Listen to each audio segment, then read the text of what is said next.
Good morning ma'am, good morning all of you. मेरा नाम विशाखा रावत है और मेरा कॉम्परेटिव पॉलिटिक्स में असाइनमेंट और प्रेजेंटेशन टॉपिक है सैन्य अभिजात वर्ग और राजनीतिक शक्ति, पाकिस्तान, मिस्र और म्यांमार का तुलनात्मक विश्लेषण, जिसमें मैं भूमिका बताऊंगी इसका कि राजनीतिक शक्ति का वितरण किसी भी राष्ट्र की शासन व्यवस्था की नींव होता है, विशेष रूप से उन देशों में जहां लोकतंत्र की नींव कमज़ोर रही है या अस्थिर रही है। वहां अक्सर सैन्य अभिजात वर्ग सत्ता में एक निर्णायक भूमिका निभाता है। पाकिस्तान, मिस्र और म्यांमार तीन ऐसे देश हैं जहां सैन्य संस्थाओं ने बार बार सीधे या परोक्ष रूप से राजनीतिक सत्ता पर अपना नियंत्रण स्थापित किया है। इस लेख में इन तीन देशों के सैन्य अभिजात की भूमिका, उनके सत्ता में आने के तरीके, सत्ता पर पकड़ और इसके परिणाम स्वरूप लोकतंत्र पर प्रभाव का तुलनात्मक विश्लेषण प्रस्तुत किया गया है।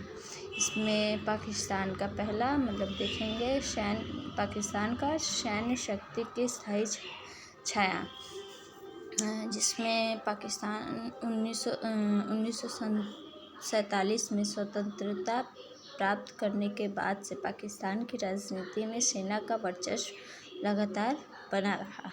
पाकिस्तान ने अपना अधिकांश इतिहास या तो सीधे सैन्य शासन के अंतर्गत बिताया है या फिर ऐसी नागरिक सरकारों के अधीन रहा है जो सैन्य प्रतिष्ठानों के दबाव में काम करती रही। पाकिस्तान में सेना को एक संस्थान के रूप में अत्यधिक संसाधन, सामाजिक प्रतिष्ठा और स्वायत्तता प्राप्त है। पाकिस्तान में राजनीतिक हस्तक्षेप, संस्थागत नियंत्रण और लोकतंत्र पर प्रभाव, ये तीन पॉइंट आते हैं इसमें, जिसमें पहला देखेंगे राजनीतिक हस्तक्षेप में पाकिस्तान सेना ने 1958, 1977 और 1999 में 3 बार सीधे तख्ता पलट के माध्यम से सत्ता पर कब्जा किया। जनरल अयूब खान, जनरल जिया उल हक और जनरल परवेज मुशर्रफ जैसे नेताओं ने वर्षों तक देश को प्रत्यक्ष सैन्य शासन में रखा। संस्थागत नियंत्रण, सेना ने मीडिया, न्यायपालिका और विदेश नीति जैसे महत्वपूर्ण क्षेत्रों में भी व्यापक प्रभाव कायम किया है। विशेषकर भारत और अफगानिस्तान से संबंधित मामलों में सेना की भूमिका निर्णायक रही है। लोकतंत्र पर प्रभाव, हालांकि पाकिस्तान में चुनाव होते रहे हैं, लेकिन हाइब्रिड शासन मॉडल अपनाया गया, जहां असली शक्ति सेना के हाथ में रहती है और निर्वाचित प्रतिनिधि सीमित भूमिका निभाते हैं। अब आते हैं मिस्र का सैन्य शक्ति की वैधता और निरंतरता। मिस्र में भी सेना ने 1952 की क्रांति के बाद से ही सत्ता में एक केंद्रीय भूमिका निभाई। यहाँ की राजनीति में सेना को राष्ट्र मुक्ति की ताकत के रूप में प्रस्तुत किया गया। 1952 की मुक्ति क्रांति के बाद से लेकर 2011 की अरब स्प्रिंग तक मिस्र में सत्ता लगभग पूरी तरह से सैन्य पृष्ठभूमि वाले नेताओं के हाथ में रही है। इसमें भी 3 पॉइंट है, जिसमें राजनीतिक वर्चस्व, लोकतांत्रिक भ्रम, राजनीतिक वैधता की रणनीति आती हैं, जिसमें पहला देखेंगे राजनीतिक वर्चस्व। जमाल अब्दुल नासिर, अनवर सादात और हुस्नी मुबारक जैसे नेता सेना से निकलने और दशकों तक सत्ता में बने रहे। 2011 में जब मुबारक को हटाया गया तो यह लगा कि लोकतंत्र की ओर एक नई शुरुआत होगी, लेकिन 2013 में सेना के प्रमुख अब्देल फताह अल सीसी द्वारा मोहम्मद मोर्सी की लोकतांत्रिक रूप से चुनी गई सरकार को हटाने से फिर से सेना का राजनीतिक नियंत्रण स्थापित हो गया। अब लोकतांत्रिक भ्रम। हालांकि मिस्र में चुनाव होते हैं, लेकिन यह चुनाव प्राय अनियमितताओं, विपक्षी दमन और मीडिया नियंत्रण के तहत होते हैं। सेना का प्रशासनिक तंत्र, व्यावहारिक हित और सुरक्षा एजेंसियों पर प्रभाव सत्ता पर उसकी पकड़ को मजबूत करता है। तीसरा, राजनीतिक वैधता की रणनीति। मिस्र की सेना अक्सर खुद को आतंकवाद, विदेशी हस्तक्षेप और अव्यवस्था से लड़ने वाली ताकत के रूप में प्रस्तुत करती है, जिससे उसे जनता से समर्थन प्राप्त होती है। देखते हैं म्यांमार सैन्य शासन और अस्थायी लोकतंत्र।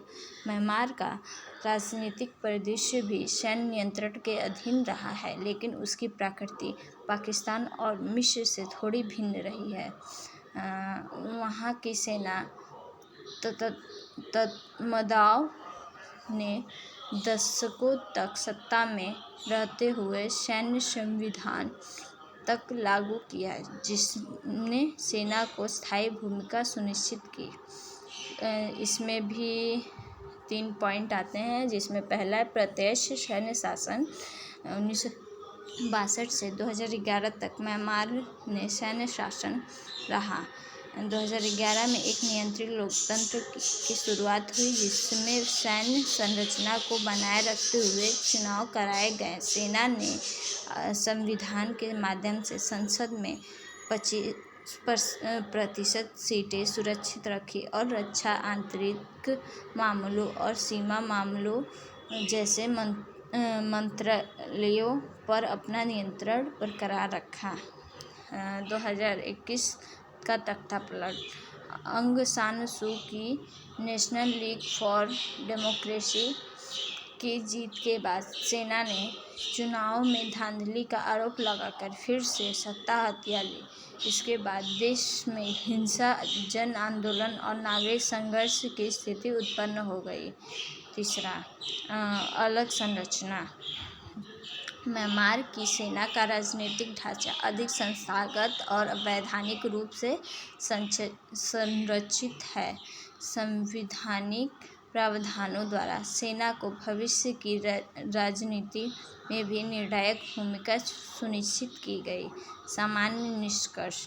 पाकिस्तान, मिस्र और म्यांमार के मामले यह दर्शाते हैं कि जब सैन्य अभिजात वर्ग को संसाधनों, संस्थागत समर्थन और सामाजिक वैधता प्राप्त होती है, तब वह लोकतांत्रिक प्रक्रिया को बाधित कर सकता है। तीनों देशों में सेना ने न केवल सुरक्षा संस्थानों पर बल्कि न्यायपालिका, मीडिया और प्रशासनिक ढांचे पर भी प्रभाव जमाया है। ये तीनों देशों का तुलनात्मक अध्ययन करने पर इसका निष्कर्ष यह निकलता है कि सैन्य अभिजात वर्ग और राजनीतिक शक्ति के बीच संबंध का विश्लेषण यह दर्शाता है कि लोकतंत्र केवल चुनाव तक सीमित नहीं होता, बल्कि उसमें नागरिक संस्थाओं की स्वतंत्रता, अभिव्यक्ति की स्वतंत्रता और सत्ता की जवाबदेही भी शामिल होती है।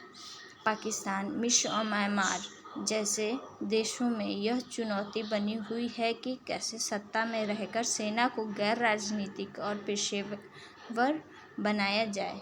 इस दिशा में केवल आंतरिक संस्थागत सुधार ही नहीं, बल्कि वैश्विक दबाव और नागरिक समाज की सक्रियता भी जरूरी है। Thank you.